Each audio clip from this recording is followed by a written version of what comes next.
Hey guys, welcome back to Andy's Dinosaur Reviews, and today we are taking a look at something quite interesting, something we've never taken a look at that I can recall outside of unboxing videos on my channel. It is a Hasbro Jurassic World figure. This is actually part of their Hybrids line, which is something that I've actually been slowly trying to collect because they had some kind of interesting hybrids that they released. But this is the Carnoraptor, and of course, being that it is a Carnotaurus mixed with a raptor, I was instantly wanting to get a hold of one because I like Carnotaurus. I think that's a fair assessment to make at this point, but also again just because it was again an interesting figure, an interesting hybrid. My figure nor any of my Hasbro figures are going to be in perfect shape. I have acquired them all almost through third-party sellers, usually used and stuff, so you will definitely see some scuffs on a lot of this stuff whenever I do review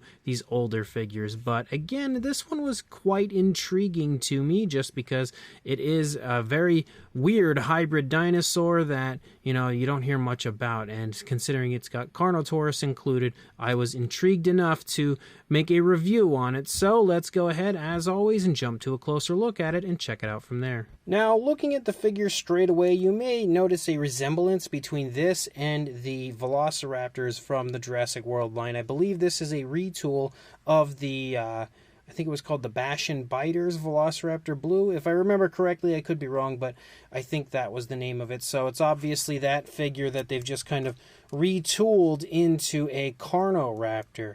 But as you can see, we actually have some decent coloration on it, and that's one thing that I can say for most of Hasbro stuff, is they usually put at least some decent paint apps into their figures, not something that we always get from Mattel nowadays. But as you lead up here to the face, you can see we've got a very interesting look for our dinosaur. You can obviously see the mixture of that kind of Velociraptor sort of look, but a clear Carnotaurus resemblance with the horns up here on the head. You can also see that we've got kind of like those Carnotaurus, bumpier scales up here on the top of the head. You can also see we have a reddish tone for the body, but we transition to a bright goldish yellow here for the face. Not the best coloration in the world, but interesting enough, I guess. One thing you will notice, though, is that here in the face, we don't have much in the way of skin texture. It's pretty muted overall and doesn't really look that great. We do have nostrils sculpted out, though, and you can see the eyes are painted okay. We actually have a black that kind of circles around the yellow for the eye, and then we have a black slit-like pupil. We also have an articulated jaw for the figure, but it's part of the action feature. You can see the teeth are all sculpted together. They don't really look very good, but I guess, they're not the worst thing in the world. You can see we have a purple for the tongue in there on the inside of the mouth. And yes, we do have a purple on the inside of the mouth on the upper side.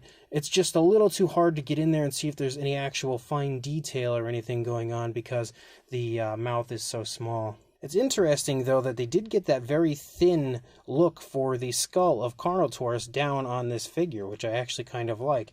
But as you move back into the body, you can see that we have a reddish tone, pick up pretty much for the body. Also, the horns are more of like a very dark purple, which is an intriguing color. But we have more of that dark purple as you lead back here. You see the red pick up, but you also have a purple following along the back of the Carnotaurus. Or I should say Carnoraptor, I'm sorry. You also have some ridges following along the spinal column, briefly running down the neck before they disappear. And we have some green that kind of stripes out here and has a very intriguing pattern moving through. We also have a little area here of articulation as we move down into the neck. You can see how the neck kind of articulates right there. We also have this spot, which I don't know if all of these, I guess that might articulate. My guess is that all has to do with the action feature, as that's something I've never really messed with too much on these figures. But as you continue to move along the course of the body, you continue to have that very interesting patterning with the purplish tone, and then you have a green with a darker purple within the green as we continue to move along. Very flashy, very interesting color for our Carnoraptor. You can also see we continue to have the red for the body. Not much in the way of skin texture, though. You can see overall it is definitely quite muted when it comes to the detail. In fact, I don't think I can see a single scale anywhere on the figure at all. So detail-wise, not so great. There is also an orangish tone running down along the underside of the body, though, which is intriguing. At least, it's nice to see color running all the way. You can see this color actually runs all the way out onto the tail. It does end before it runs the whole way through. Same deal for the coloration up here on the upper side, but it at least does go a little bit further than I guess we get for Mattel. You can also see as you move down into the arms, the skin texture looks okay in the arms. The arms are more of like a I don't know, like a hard rubber, I guess maybe. I don't know. It's definitely a little bit of a different material from the hard plastic of the body. It's a little more flexible, and that definitely helps the detailing to stand out, I think, a little bit more. You could see the muscle definition as well as the fingers as you move down. You've got some scoots running down the fingers, and you do have the nails painted with it's either a black or the same dark purple we have for the horns. But it's at least cool to see fingernails painted. You don't see that too often nowadays. We also have articulation right there, forward and back.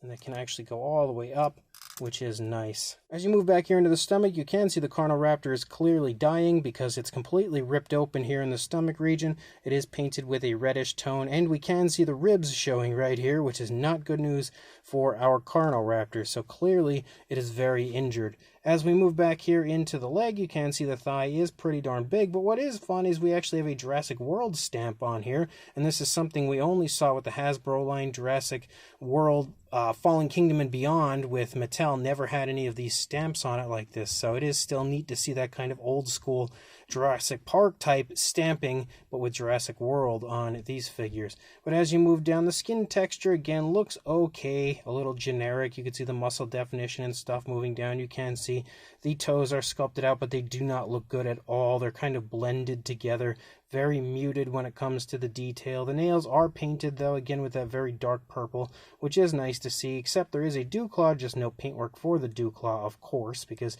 even Hasbro hated the dew claw. The nails down here are also pretty sloppily painted. You can see rather than painting the nails individually, they just kind of ran paint over them, which looks bad for sure. As you move back up here into the tail, we do have another area of articulation, because I think this is how we activate the action feature. It doesn't go left and right, so yeah, it definitely only goes up and down, again, part of the action feature. This purplish tone on the top also has a bit of a metallic look to it, which is also quite weird. As you move out, you can see a nice curve to the tail, very strong curve, actually, as you lead out. The detailing, again, in this area definitely looks better than you see on the primary body, because, again, it is that same material we had for the arms, but not too much past this point when it comes to coloration. You're going to see pretty much the same thing over here on the other side, except we have the dreaded screw holes, those Hasbro screw holes we've been complaining about for years, and they definitely take away from the figure a lot. As you move through, though, you can see, again, the arms are articulated, so it's up to you to pose them, except the leg is definitely taking a step forward on this side compared to what we saw on the other side.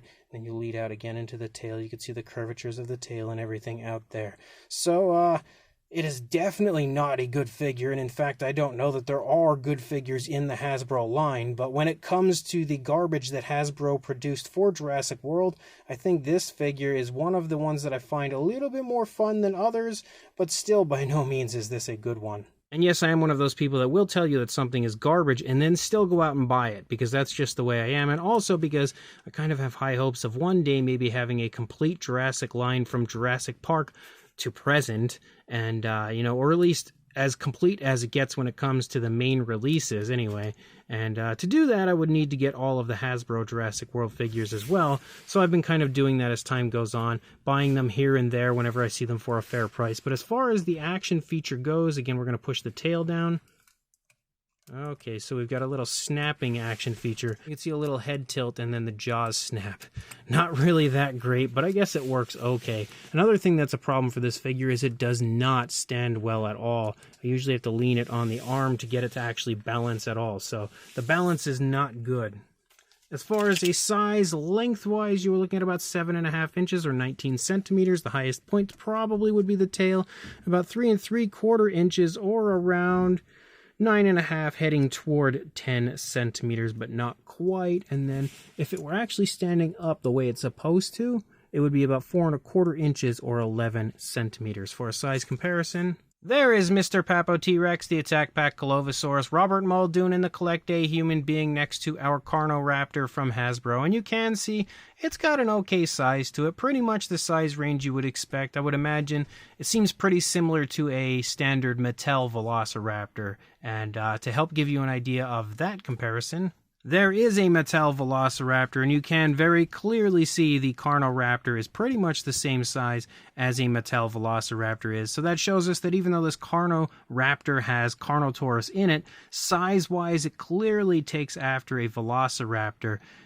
because again, it's a much smaller figure, doesn't quite fit the size range of a Carnotaurus by any means, but still a very interesting hybrid, that's for sure. I wouldn't mind seeing a more realistic take on it. Actually, I did review one from Onyx that was more of a realistic take on a Carnoraptor quite a ways back, but outside of the other figure, this is the only Carnoraptor that I personally know of in existence. So this Hasbro Carnoraptor from their Hybrids line is interesting. You know, I don't really know how I still feel about it, even though I've had it for months now, maybe even a year. I still don't quite know how I feel about the figure, because it's fun to have a hybrid like that, and even though a lot of people hate the hybrids from Jurassic World, I actually kind of enjoy them, and I think it's fun. You know, going all the way back to the Chaos Effect line from Jurassic Park, I enjoyed it back then as well, so it's pretty fun that Hasbro chose to create a hybrid line with the Jurassic World line. I wouldn't even mind seeing that with the Mattel line at some point, but again, it's a little controversial as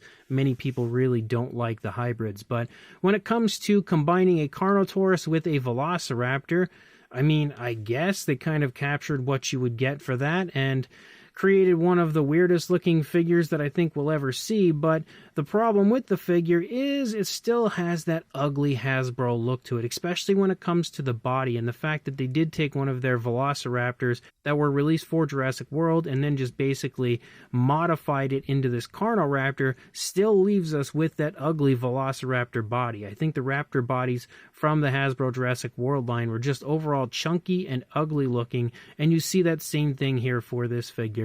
The texturing to the skin is almost, I would say, non-existent. It's basically just like creases and stuff as you move through the course of the body. Like, there isn't much in the way of scale detail outside of the top of the head, and the detailing is less than impressive, especially on the primary body. It's very muted, and leading up into the face, it's extremely muted up there in the face. So detail-wise, not so good either. So we're definitely not doing great overall. The one thing that the figure does have going for it, though, is the paintwork, because it does have a decent bit of color. It's got painted nails, except for the dew claw. It has numerous different tones of color, and they do run out onto the tail. They just don't run all the way out onto the tail, but at least they go a little ways out. It does also have an injury there sculpted out and painted on the side, which is kind of fun. And I do enjoy the Jurassic World stamp, even though, I mean, I don't know how I feel about it now. I kind of would like to still see it on their figures, like on the Mattel figures, but at the same time, it's nice to not have it on there. Again, I'm kind of a mixed bag as far as that goes as well, but it is still fun to see it on these Jurassic World figures, because again, it screams Jurassic Park in the way that those figures were created. But the figure does still suffer from the worst part of Hasbro, and that would be the screw holes. The screw holes on the other side are ugly, definitely take a lot away from the figure. The articulation is okay, but it's fairly generic and there's not a whole lot to it, and considering the only real articulated areas that you have that aren't part of the action feature are the arms and legs, and that's it. So like, you can't use the tail, the jaw, the neck, anything. It's all part of the action feature, which is an okay action feature, but that's not really that great either, and it doesn't really work that great. It's okay, I guess. So as a whole, when it comes to the Hasbro line, I feel like this is one of the figures that I still kind of enjoy, though it is still a really bad figure. But if you are interested in picking one up, I will try to find a link for you to include in the description. Again, wherever I can find one for sale on probably eBay or somewhere, because clearly this is a long discontinued figure. So if you are interested, check that link in the description. Go grab it if you'd like it. And of course, like, comment, and subscribe, and I will see you in the next review. Thanks for watching.